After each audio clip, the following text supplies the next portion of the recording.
चौधरी फवाद हुसैन आजकल अडेरा जेल में हैं। कल के वफाक के वजीर को चंद दिन पहले सर और मुंह पर काली टोपी पहनाकर अदालत में लाया गया।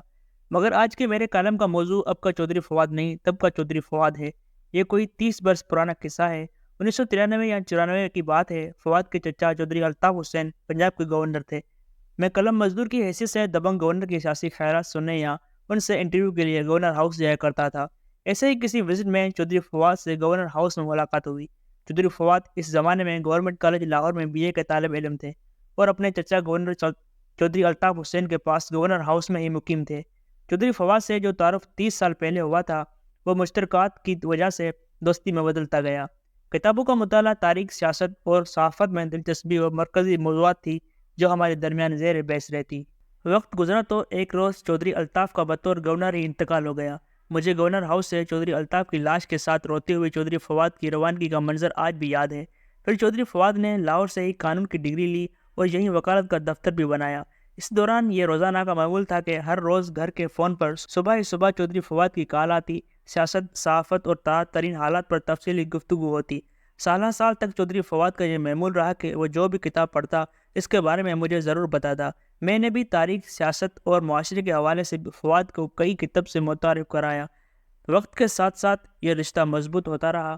चौधरी फवाद और इसके दो पार्टनर दोस्तों राजा आमिर खान और मलक मोहम्मद अहमद खान, जो आजकल नून लीग के अहम रहनुमा हैं, ने वकालत का दफ्तर खोला ही था कि चौधरी फवाद के चचा चौधरी इफ्तिखार हुसैन लाहौर के चीफ जस्टिस बन गए।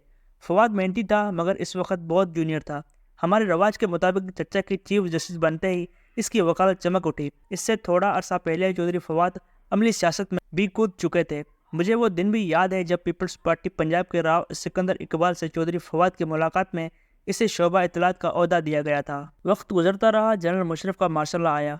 मुस्लिम लीग काफ की दाग बेल तो जेलम का ये जाट खानदान चौधरी अल्ताफ़ के साहबजादे फ़रक अल्ताफ़ की सरबराही में काफ लीग में चला गया। चौधरी फ़रक अल्ताफ़ गुजरात के चौधरियों के करीब थे। ऊपर से चचा Iftikhar Chaudhry chief justice Lahore high court थे। ऐसे में चौधरी फ़रक ज़िला जेहलम के नाजिम और चौधरी फवाद के मामू चौधरी शहबाज हुसैन वफा के वज़ीर बन गए।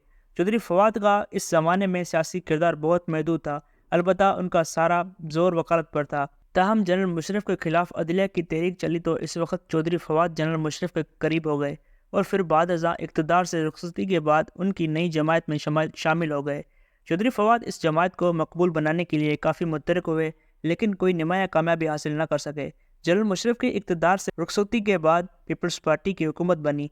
जरदारी साहब सदर और यूसुफ रज़ा गिलानी वज़ीर आज़म बन गए। चौधरी फवाद गिलानी ख़ानदान के पुराने शनासा थे। इसी ताल्लुक़ के हवाले से वज़ीर आज़म यूसुफ रज़ा गिलानी ने उन्हें वज़ीर के ओहदे के बराबर का मशीर बना लिया और यूँ वो गिलानी साहब के तर्जुमान बन गए। इसी दौरान बिलावल भुट्टो से भी उनकी गाड़ी छनने लगी, मगर यह दौर भी गुजर गया। इमरान खान का सितारा चढ़ने लगा था। नवाज शरीफ के तीसरे दौर का जवाल शुरू था। पानामा ट्रायल शुरू होने से पहले ही चौधरी फवाद तहरीक इंसाफ में शामिल हो चुके थे। चौधरी फवाद सियासत, वकालत और सहाफ़त तीनों के शनावर थे। इसीलिए पानामा केस में तहरीक इंसाफ की तर्जुमानी करते करते न सिर्फ मकबूल हुए बल्कि तहरीक इंसाफ के सुतून बन गए।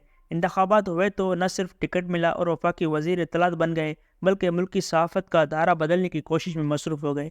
वफाकी वज़ीर इत्तलात की हैसियत से उनकी पॉलिसियों का मैं शदीद नाक़िद रहा और उन्हें यह कहता रहा कि आप जनरल बाजवा, जनरल आसिम बाजवा और जनरल आसिफ गफूर के मीडिया मुखालिफ एजेंडे को आगे बढ़ा रहे हैं। ताहम चौधरी फवाद ये मानने को तैयार न थे और हर रोज़ ये बयान देते कि मीडिया का बिजनेस मॉडल ठीक नहीं है। जनरल बाजवा कहते थे कि एंकर्स की तनख्वाहें हमसे भी ज़्यादा हैं। सोच ये थी कि मीडिया की माली आमदनी रोक कर इसको अपने तरीके से चलाया जाए। इसी दौरान कई उतार चढ़ाव आते रहे। चौधरी फवाद जनरल बाजवा और मुक़्तदर के हमेशा करीब रहे। इसी बिना पर वज़ीर आज़म इमरान खान न सिर्फ उन्हें टोकते थे बल्कि उन्हें फ़ौज का आदमी कहकर मजाक भी उड़ाया करते थे। जनरल बाजवा ने न सिर्फ चौधरी फवाद को वफा के वज़ीर दाखिला बनाने की सिफारिश की, बल्कि जब ओस्मान बोजदार को हटाने की बातें हो रही थी तो इस वक्त के मुक़्तदर ने अब्दुल अलीम खान के अलावा जिन नामों को फेवरेट करार दिया था उनमें चौधरी फवाद का नाम भी शामिल था।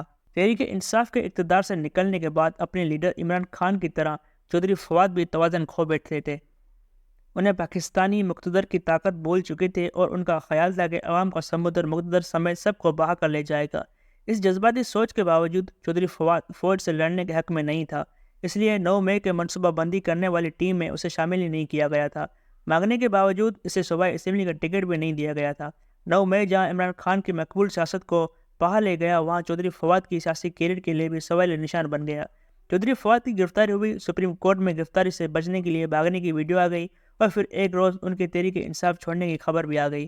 جس روز وہ تحریک استحکام کے پہلے اجلاس میں گئے، اس روز بھی وہ بادل نخواستہ گئے اور بعد ازاں بھی وہ اس کے مستقبل پر سوال نشان ہونے کی وجہ سے اس میں متحرک ہونے سے گریزاں رہے۔